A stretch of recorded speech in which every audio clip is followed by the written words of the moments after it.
صباح الخير ومساء الخير يا للروعة.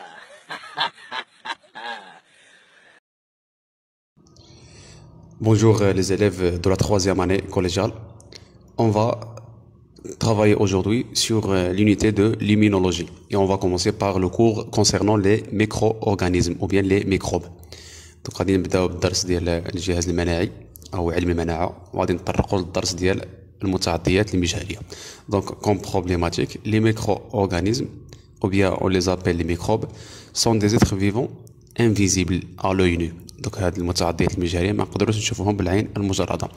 Ils vivent partout autour de nous et ils ne se trouvent pas dans les milieux qui sont stériles, tels que les salles des opérations dans les hôpitaux. إذن هاد المتعديات المجهرية ما كناش نشوفوهم بالعين المجردة، هي كائنات حية ما يمكنناش نشوفوهم بالعين المجردة، كتعيش في جميع الأوساط ما عدا الأوساط المعقمة بحال اللي كيكونوا في غرفة العمليات في المستشفيات. جيد. Donc quelles sont les différentes sortes de micro-organismes? On va voir quels sont les types de micro-organismes, quelles sont leurs propriétés responsables de leur pathogénicité. الخاصيات المسؤولة عن كونها ممرضة أو خطيرة. Donc comme diversité ou bien diversité des micro-organismes. Donc on trouve plusieurs sortes de micro-organismes tels que les bactéries, du yaourt par exemple, des levures de boulanger par exemple. Ce sont des micro-organismes non pathogènes. إذن هذه المتعديات المجهرية اللي كنلقاهم مثلا بعض البكتيريات التي توضع في الياغورت أو بعض الخميرة التي توضع في الخبز فهي متعديات مجهرية غير ممرضة، إذن هي نافعة. مي d'autres sont pathogènes. عندنا بعض المتعديات اللي هي ممرضة tels que les protozoaires trypanosomes, les champignons microscopiques et les virus comme Corona par exemple. Donc malgré leur extrême diversité, on peut les classifier en 4 grands groupes. إذن هاد المتعديات المجهرية كاين اللي هي ممرضة وكاين اللي هي نافعة. دونك النافعة بحال بعض البكتيريات التي توضع في اللبن أو مشتقات الحليب أو بعض الخميرات التي توضع في الخبز.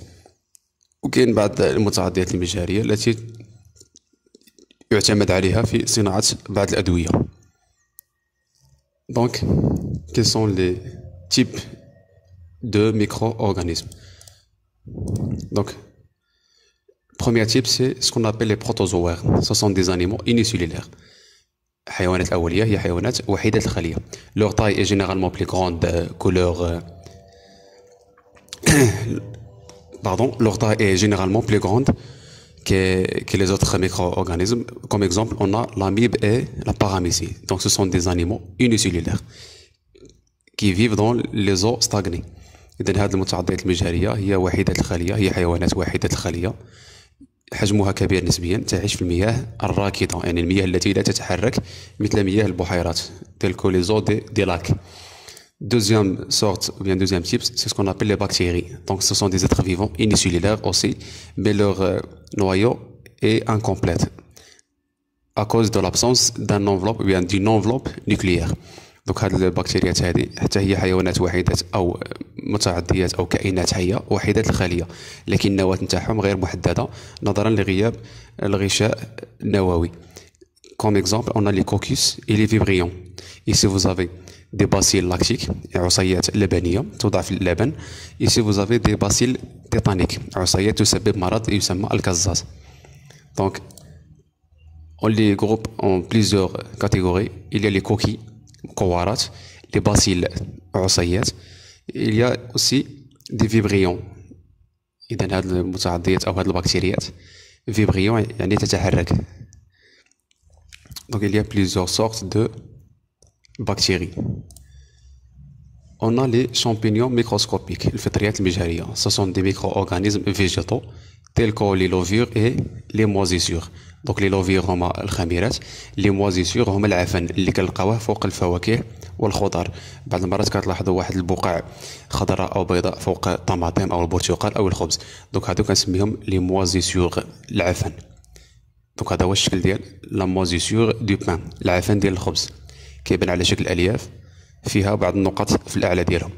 Ici, vous avez champignon de pénicillium. Donc, هذا pénicillium كنستخدموه في بعض الأدوية مثل البénicilline. Donc, on passe. Vous avez les virus. Les virus, ce sont les plus petits micro-organismes. Donc, ils sont visibles juste, ou bien seulement avec un microscope électronique. Sa taille, c'est en nanomètres. Par contre, les autres types qu'on a déjà vus, sa taille, c'est en micromètres.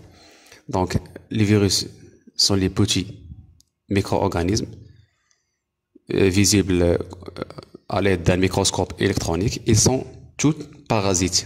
Donc, il y a متطفلات أو طفيلية. Donc, ils se développent à l'intérieur des cellules vivantes dites cellules hôtes. Donc, هاد الفيروسات ولا هاد الحمات كتعيش طفيلية يعني متطفلة على خلايا عائل. خلايا حية عائل. تل كو ليباتيت الكبد سي الذي يعيش على حساب خلايا الكبد لا فوا تل كو لو فيروس دو روم يعني فيروس ديال لا غريب اي الزكام. دونك هاد الفيروسات هذه كتعيش داخل خلايا متطفلة. دونك سو سون دي بارازيت qui se développent à l'intérieur des cellules hôtes. Donc on passe. On va voir comment se multiplient ces micro-organismes. Donc ici vous avez la paramécie qui est un type de protozoaire, voilà. Et ici vous avez d'autres types de protozoaires. Donc les protozoaires se multiplient par division. Un individu se divise en deux et donne deux individus. Donc هذا الحيوانات الأولية تتكاثر عن طريق الانقسام الخلوي. كل حيوان أولي ينقسم ويعطي لنا حيوانين أو كائنين. Et on dit que les protozoaires se multiplient par division cellulaire. Ici vous avez la levure, le khamira. Il se multiplie par des bourgeons. Ici vous avez la cellule origine. Ici par exemple la cellule origine. Ici vous avez un bourgeon. Un bourgeon هو واحد البرعم صغير ينبثق من الخلية الأصلية. Il se développe et donne une nouvelle levure. Ici vous avez la moisissure, العفن, se forme de fibres qui se terminent par des spores. إذن هذا العفن ديال الفواكه هو الخبز كيكون على شكل ألياف تنتهي بأبواغ. Donc la moisissure des pains par exemple ou bien des fruits se multiplie par sporulation. Donc ces spores, ces points noirs sont déplacés ou bien sont transportés par le vent et ils tombent sur le pain ou bien sur les fruits et ils se multiplient. On dit que la moisissure se multiplie par sporulation. Alors que les virus, tels que le virus de sida, VIH, ou bien d'autres virus, elles se multiplient à l'intérieur d'une cellule hôte, comme on a déjà dit. Donc الحمات ولا الفيروسات كتكاثر داخل خلايا عائل حية.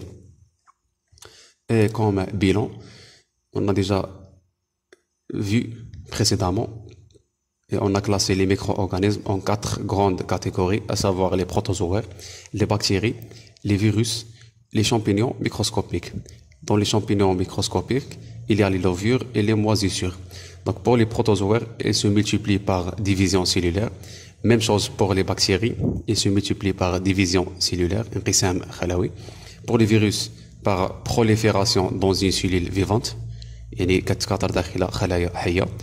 Pour les champignons, les levures, ils se multiplient par bourgeonnement, كتكاثر عن طريق التبرعم. وبالنسبة la moisissure اللي هو العفن, ils se multiplient par sporulation.